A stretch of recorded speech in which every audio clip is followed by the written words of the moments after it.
So we talked about last week division.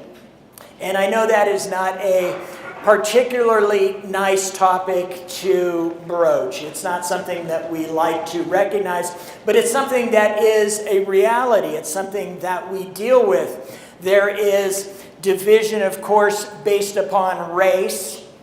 You know, nothing more than the color of your skin, and there is division here, division there, and we don't cross those paths, I guess. Then, you know, from that level down, then there's division based upon ethnicity or whatever wave of immigration your forefathers came to this country, whatever it was. There's all this division, and for whatever reason it hasn't knit together. It's still divided there. You take that and you subdivide that. There's then division based upon language. Regardless of what the color of your skin is, you may all speak different languages. And we know something about that here in this denomination because years and years ago, we started out divided from others based upon the fact that German was the heart language of the worshipers. And so this was, at one time, not the North American Baptist, but the German Baptist Association. And so all these churches that are planted across the north side of the country, you know, we're all German speaking up to a point. So there's all that division, even within races. There is division. You know, it's not just broad categories. There is division upon lightness to darkness. There's just any number of things that divide us, any number of things that can break us up. And it seems like every day we find something new. We find some new characteristic that can cause us or to divide friendship or fellowship with somebody else. One of the things we want to keep in mind is that some of those things that we're dividing over can't be changed. The color of your skin is not going to change. Now, you may get tan, you may get pale, you may whatever, but you are not going to change the color of your skin. And so if division based upon race continues, that will continue forever. That will never stop because nothing is going to change from within that group. Now, we look at race as one thing that can't change, but there are other things in this world, not race, that cause people to be divided that can't be changed. Now, I'm sure you've heard this before, but if you look into Hinduism, if you look into the culture in India, they are divided by social groups. They call them castes. They are divided, and at one end of the caste are the gods. The gods are not human, but the gods are the ultimate caste. And then down and down and down, the warriors, and then the priests, and then the business people, all the way down, subdivided over to this group that we know as the untouchables, the Dalit. And you look at this, these are just people. They all generally look the same. They speak the same heart language. They live in the same country. But they're divided by something that culturally they cannot change. If you are born as an untouchable, you will live your entire life as an untouchable. It doesn't matter how smart you are. It doesn't matter how much wealth you might accumulate. It doesn't matter who you might marry. Well, you're not going to marry anybody other than another untouchable. None of those things matter. You cannot change that. Never. Ever can you change that.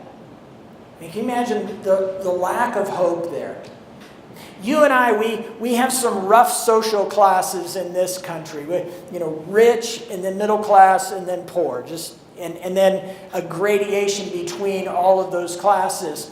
But when you think about that culturally, you can aspire and actually move from being poor to being upper class. You can, and likewise, you can move from being upper class to being poor. There's nothing that stops you from that movement. But if you're stuck in a system where you have no hope, of ever changing your condition, I mean, that's incredibly sad. That just must bear on you.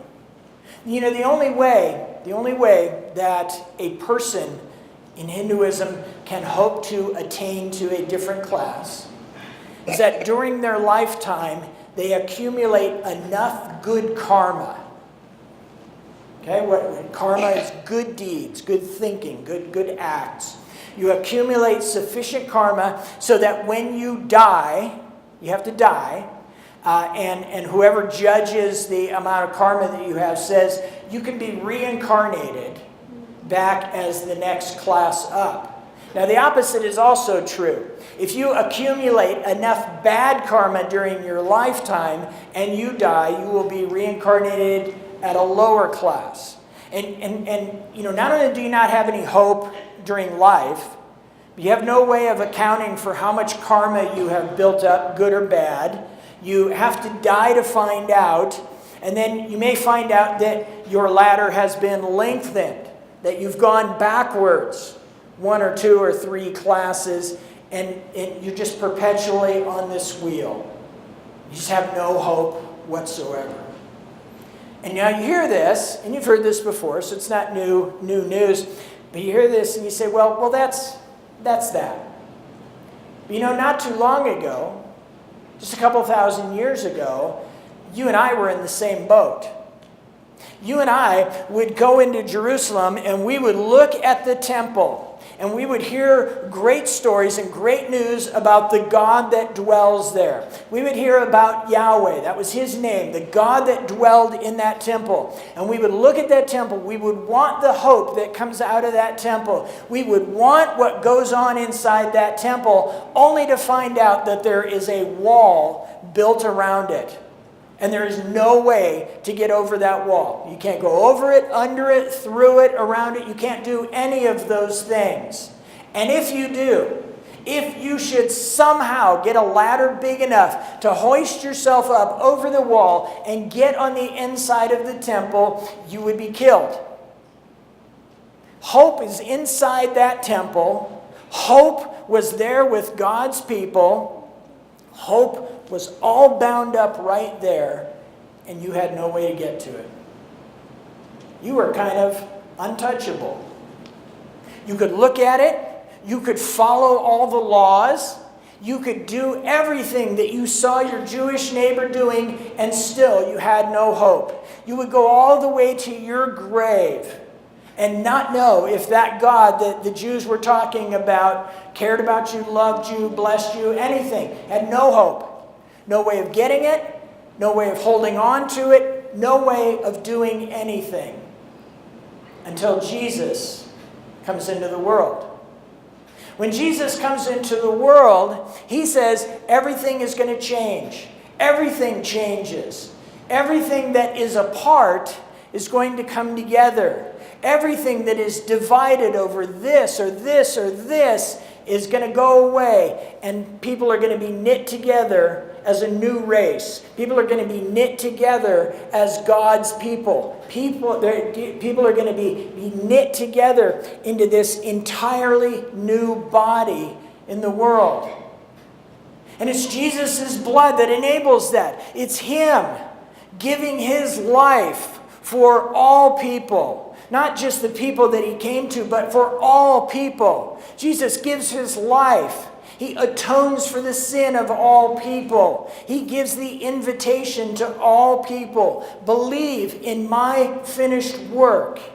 And God, in his grace, in his mercy, will extend to you the righteousness that belongs to me. And God will look upon you as a completely different person. God will look upon you in a whole new way. It's not what you were, who you were, what you looked like. None of that mattered anymore. What mattered is that when God looked at you after believing in Jesus, that he saw the righteousness of Christ. And his blood knocks down that wall. No longer is there any barrier between all people and God. No longer does God dwell only in that temple. No longer is God behind this wall and yet another wall and yet another curtain. God is not hidden in there. Jesus says the Spirit, what Joel prophesied, that the Spirit is going to come and dwell within God's people. That was the new covenant that we read. That was the new covenant that said, I'm going to do things differently. And Jesus says, this is how it's going to work. No longer are you going to go to the temple. You are going to be the temple. No longer do you have to go to a certain place to worship. Wherever you are, whatever time it is, whatever day it is, you will be able to worship because God will be with you everywhere, at any time, at every hour. This wall that once protected God is gone.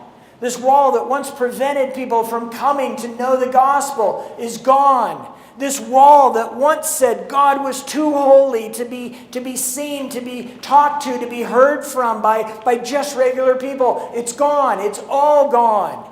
And it all is gone by the blood of Jesus.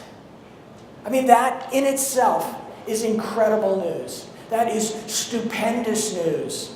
That there is nothing that prevents anyone, no matter what they look like, no matter where they came from, no matter what language they speak, no matter what social class, all these other divisions, no matter what, there is nothing. There is no wall, there is no fence, there is no ditch, there's nothing that stops a person from receiving the grace of God. I mean, that is just incredible news. That's almost unbelievable news. But that's what Paul has been saying in his Ephesian letter up to this point. That's what he's been laying about. That's why he's speaking breathlessly like I am. He is just going and going and going because he can hardly contain the good news that he's speaking. So we read all the way up to verse 18 in chapter 2 last week. I just want to look at 3 verses this week because there's so much bound up in this. I'm going to start in verse 19, but I'm going to start on one word, consequently. You are no longer foreigners and strangers, but fellow citizens with God's people and also members of his household. Consequently. When was the last time you used consequently? Those of you that are not lawyers, that's not a word that we normally work into our speech. Consequently. Paul could have said, because of all that. I guess he got tired of using therefore. So he said, well, I don't want to use therefore again. I'll say consequently. But he uses consequently because it has more gravity. He says, in light of the fact that God has fashioned a new people.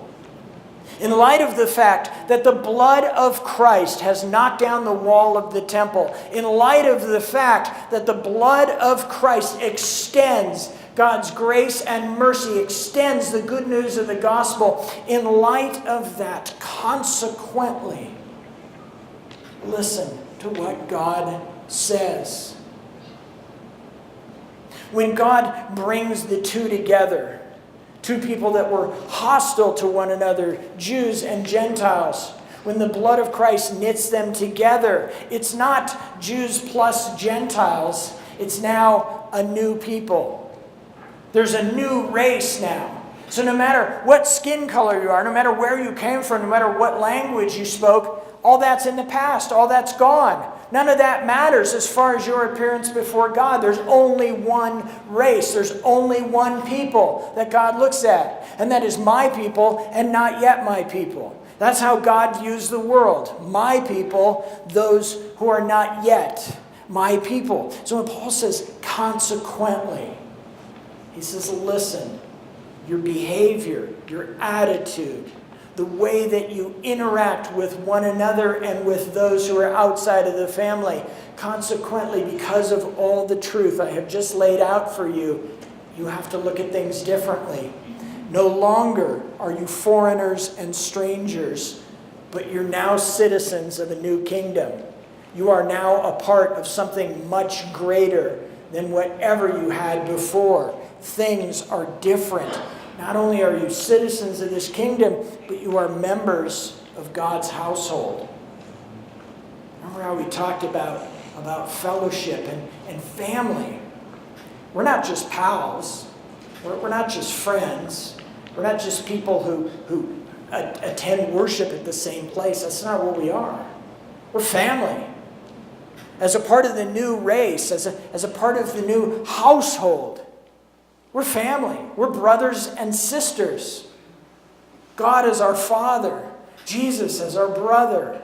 You and I, brother and sister. That's the household that he's describing. But listen, he goes one step further, and this just elevates everything that he said. This just lifts it up beyond anything it's almost unbelievable. He says, you're also members of his household, built on the foundation of the apostles and prophets, with Christ Jesus himself as the chief cornerstone. We use temple language. We use temple language to describe those that were on the outs. We painted a picture of the wall. And then inside that wall, another wall. And then inside that, the Holy of Holies, where God could be kept contained. But he's describing a whole new temple now. That temple doesn't matter anymore. That temple will never matter again. Because God is building a new temple. God has laid the cornerstone in Jesus. The cornerstone, that's such an interesting word, because that can mean cornerstone in the sense that you've heard it. You know, that first foundation block, right? That first foundation block that is going to determine how plumb and how level the rest of the wall is. That first foundation block that is going to determine the direction of the walls. Whatever direction that points, the wall at the other end should be pointing in the same direction. Whatever level that's on, the block at the other end should be on that same level. However plumb that side is, the stone at the top should be on that same level. That stone sets everything. But that same word can also mean keystone. Something that we miss because we don't have a nice arch door that we can point to. But, you know, the keystone at the top of an arch holds all the other stones in place. You look at an archway and you look at the stonework across there and you say, why doesn't that fall in on itself? And it doesn't fall in because there's a keystone set just right that exerts just the right amount of force on all the rest of those stones to hold them together. So whether we see Jesus as that traditional cornerstone, or we see him as the cornerstone or the keystone 2,000 years later, it all brings us back to the same thing, that everything is built on Jesus. Everything is established by Jesus. That's why we talk about not being free to go our own way. That's why we're not free to make up our own doctrine. That's why we're not free to set our own set of beliefs. Everything is based upon what Jesus says and who Jesus was. But then look what he says. He says, it's on the foundation. Jesus is the cornerstone and the foundation of the apostles and the prophets. We're saying is the church is established by Jesus. Jesus sets the standard. Jesus sets the plumb and the level. That's what Jesus does. But then all of God's word, the apostles and the prophet, all of God's word determines the course of the church. It determines how everything will go. It determines what we build our doctrine on, what we build our belief on, how we understand the future to come to pass. Everything is rooted in that. And again, it brings us back to Jesus. It brings us back to that cornerstone. And then the Bible talks about you. That should make you happy. The Bible's talking about you. Listen. In Jesus, the whole building is joined together and rises to become a holy temple in the Lord. And in him, you too are being built together to become a dwelling in which God lives by his Spirit. He's talking about the church. He's talking about the capital C church. He's talking about you as a brick. He's talking about you and I as bricks in this building of the temple. You and I possess the Holy Spirit within ourselves. In God's grace, He has granted that Spirit to whomever believes in the finished work of His Son.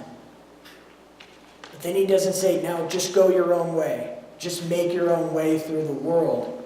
He says, no, I'm going to build something even greater. And how many times have you heard tell of the beauty of the temple? How wonderful it was, how grand it was, especially the second one, Herod's temple. How huge it was, and how it was the centerpiece of life in Jerusalem. And how grand the oil lamps were, and they lit the valley for miles. And all of this, you hear all of that. How wonderful that temple would have been. And what Paul's saying right here is listen, the temple that's in you, the temple that you're a part of, the temple that you are a stone in the wall of, is far, far, far more grand than anything that's built by human hands, that's built by stone, that can possibly be knocked down. Remember, Jesus says about His church that the gates of hell will never prevail against it. He's talking about you. Is no matter what comes your way, no matter what comes against you, you, bound up with all the other stones of the church, will never fall. Never. He says the temple of God is alive. The temple of God is made up of you. No matter what you look like, no matter what language you speak, no matter where you came from, no matter who your parents were, no matter you're rich or poor or in between, none of that matters. This is the temple is made up of all those who bear the Spirit of God. I mean, that is just incredible. You are the temple that's been promised. You are the temple that Jesus says was going to rise again. Jesus rises again, and He gives His Spirit to you and to me. And He's been doing so for thousands of years. He establishes His church not just as a place we would show up to on Sunday. Not just a place that we would come to once in a while. But as a living, breathing organism. As the home, the dwelling place of God. That's what the church is. It is the dwelling place of God. And it is built up of the cornerstone of Jesus. And it is built stone by stone by stone of you and of me. That's what God's presence in this world. You and I, bearing the Spirit of God, are the temple of God that Paul is pointing to. Temple. This temple is big. It is wide. It includes people of all races, all creeds, all colors, all languages, all social classes, all everything. All the things that divided us are over. If we still observe those, that's a cultural deal. The church is never meant to be divided on any of those measures. The church is never meant to be divided over race, over ethnicity, over this, over this, over this. That was not the intention. The intention is we would all realize this elevated truth that Paul is sharing here, this elevated truth that we are not that race anymore. We are not that people anymore. We are a third race. We are a new race. Our identification is that you and I, are God's people. And the intention for the temple, the intention for you, is the same as it always has been. When God first gives the instructions for the tabernacle, you read that in the Old Testament, you say, man, that is incredible. Why does God care how many rings there are on the curtain? And what color the curtain has to be? And how many tassels have to be across it? I mean, and that's just the curtain on one of the walls. Why does God care so much about the length and how much one of the cherubs weighs and how much gold goes into this censer and how much gold goes into this bowl where the priests are going to... Why does God care so much? Because that's His representation. And the tabernacle travels around. And if it's not perfect, God doesn't accept it because God says, I'm perfect. You represent me in this tabernacle. You need to be perfect. And when he grants Solomon the gift, is build the temple. Build the temple, and it has to be this way and this way. And he does, and he builds it, and it's beautiful. And then Herod builds another temple. And he extends on it, he extends on it. And God says it has to be this way. Things have to be this way. When all that is gone, when the physical temple, when the tabernacle, when all that is back in history, and God says, my new temple is you.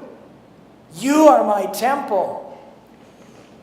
He says, now, as my temple, when you go out in my grace, you go out in my mercy.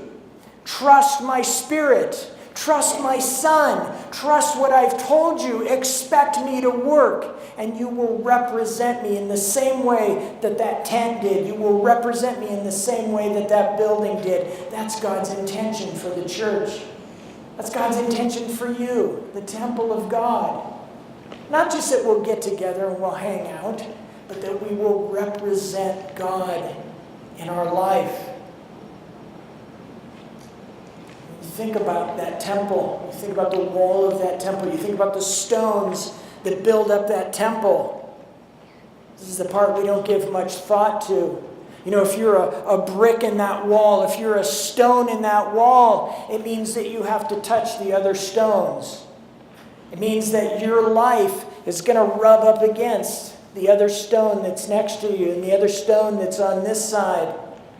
And if you are a stone in the middle of that wall, that means you are responsible, you are accountable to uphold the stones that are above you and to protect the stones that are beneath you.